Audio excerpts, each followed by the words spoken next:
Pak, ini langsung saja kita masuk ya. Ini setelah ada sejumlah penolakan begitu ya dari MK terkait permohonan dari P3. Sebaiknya langkah apa yang harus diambil oleh P3 selanjutnya, Pak?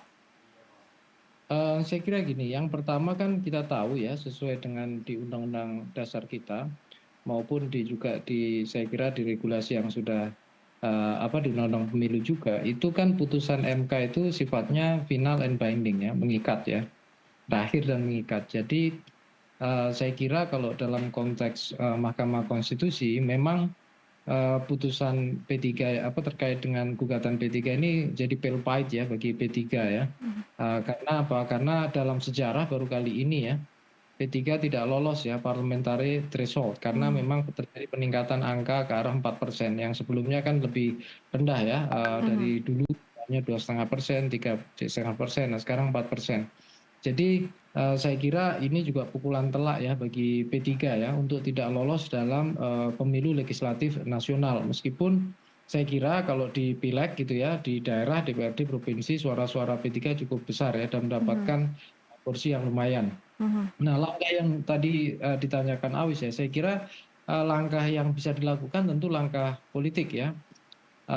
Apakah misalnya contohnya nanti ya, tapi saya kira dalam jangka dekat ini juga sangat sulit ya lihat kondisi politik nasional kita yang katakanlah gitu ya, misalnya soal kalau dulu kan ada ya, katakanlah semacam diskusi-diskusi parlemen gitu ya untuk menyatakan upaya-upaya misalnya ya merevisi undang-undang pemilu, tapi kan itu juga hanya berlaku untuk nanti ya, ke depan ya.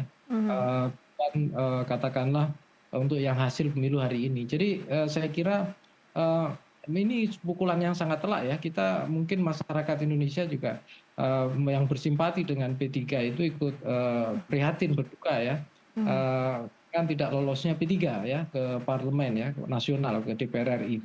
Nah, di sini tentu saya kira menjadi tantangan besar ya bagi P3 selain membuat rencana-rencana jangka pendek ya sifatnya upaya-upaya politik dan seterusnya, tetapi saya kira dengan putusan MK itu sudah cukup sulit sekali gitu ya, Mhm, eee, baik. karena sifatnya final and binding ya, itu kira-kira Awis.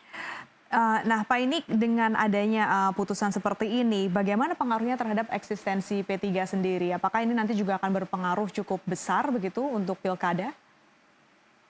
Ya, pengaruhnya saya kira tetap ada. Kenapa? Biasanya partai-partai yang dia punya wibawa di parlemen nasional itu, daya tariknya jauh lebih kuat gitu ya, dibandingkan yang tidak punya kursi di DPR RI atau di parlemen, itu satu. Terus yang kedua, dalam konteks pilkada memang arenanya agak berbeda ya, Awis ya.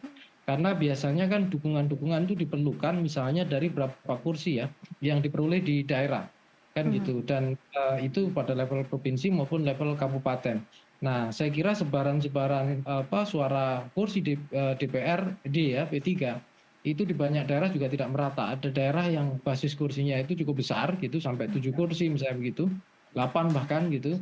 Ada juga yang kecil ya, bahkan satu atau bahkan mungkin tidak ada bahkan, mhm, misalnya begitu. Jadi, di banyak daerah yang di mana basisnya itu cukup besar, saya kira pengaruh P3 masih sangat kuat ya mhm, untuk menjadi salah satu partai yang katakanlah ikut berperan besar ya menominasikan calon gitu atau kandidat baik internal maupun eksternal dalam bursa pilkada. Nah, tentu di sini saya kira konsentrasi P3 menjadi PR-nya menjadi dua ya untuk ke depan ya, Awis ya.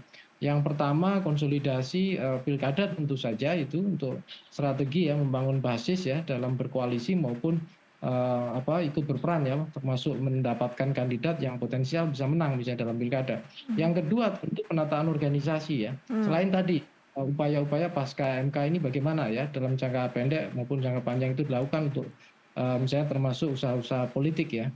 Kalau itu mhm, masih mungkin dilakukan. Tapi kalau putusan MK itu kan sifatnya final mmm, and binding. ya, Jadi saya kira P3 perlu merancang ya, katakanlah penguatan strategi keorganisasian gitu, dalam memperkuat basis-basis dan mempertahankan ya, mhm, basis-basis nasionalnya. Kalau kita lihat ya, Awis ya, itu kan, gradasi suara itu kan terlihat iya, sebenarnya. Kalau di basis pemilu untuk DPRD kabupaten kota, jumlah suara P3 cukup besar. Sebagai contoh tadi yang dihitung misalnya, disampaikan oleh Pak Mardiono itu kan 9 sekian ya juta, itu hampir 9 juta itu untuk kabupaten kota. Kemudian terjadi penurunan jumlah kan Ya. untuk provinsi kan gitu. Kemudian sekitar 6 juta sekian. Kemudian di nasional juga sama ya 6 juta sekian. Nah, yang saya maksudkan sebenarnya adalah gradasi pengaruh seperti ini itu justru saya kira bisa menjadi bahan evaluasi. Justru bayangkan kalau misalnya basis suara P3 di level kabupaten kota ya yang tadi itu hampir sama dengan nasional, tentu tidak ada kendala bagi P3 untuk melebihi 4% kan Mhm. gitu. Bahkan bisa lebih ya 5-6% mungkin bisa aja seperti itu. Kalau dari Jadi analisa Pak Nyarwi sendiri artinya sebetulnya apa yang menyebabkan, apa ya, catatan apik dari P3 sejauh ini akhirnya tercoreng sampai saat ini pertama kalinya tidak bisa masuk parlemen? ya, saya kira begini, dalam konteks komunikasi politik, marketing politik ya, strategi yang berjalan ya untuk persaingan di basis elektoral itu memang tampaknya ya sinergitas antara pusat dengan daerah itu kurang maksimal ya. Mmm. Saya menduga ya misalnya kenapa yang di daerah-daerah itu cukup besar basisnya karena basis-basis tokoh-tokoh lokal di daerah itu cukup besar Mmm. dan itu menjadi daya magnetik P3 sendiri ya. Termasuk mesin-mesin ideologi dan mesin-mesin politik tradisionalnya.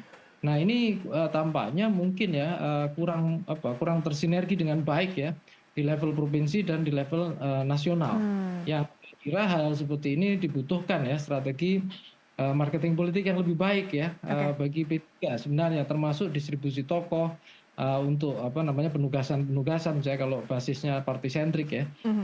Kemudian untuk merebut dapil-dapil yang sesuai dengan tantangannya masing-masing kan gitu.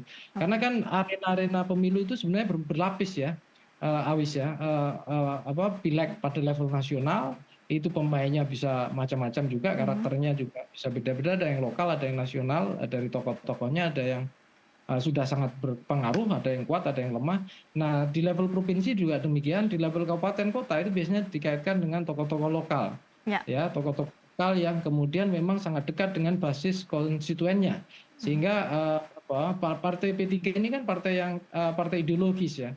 Partai yang kalau dalam literatur marketing politik itu termasuk product oriented party. Jadi bukan market oriented party ya. Mhm. Jadi partai memang tujuannya misalnya untuk dakwah, untuk memperkuat Ya. ini nilai-nilai yang terkait dengan Islam ya dan seterusnya gitu. Nah, ini tentu biasanya membutuhkan yang disebut partai seperti ini tuh bukan hanya ya basis ketokohan dan tokoh-tokoh lokal ya di masing-masing basis elektoral yang kuat saja, tetapi juga sinergitas ya antara katakanlah tokoh-tokoh nasionalnya gitu untuk mendapatkan suara dan kursi di dapil dengan tokoh-tokoh di level provinsi dan kabupaten kota.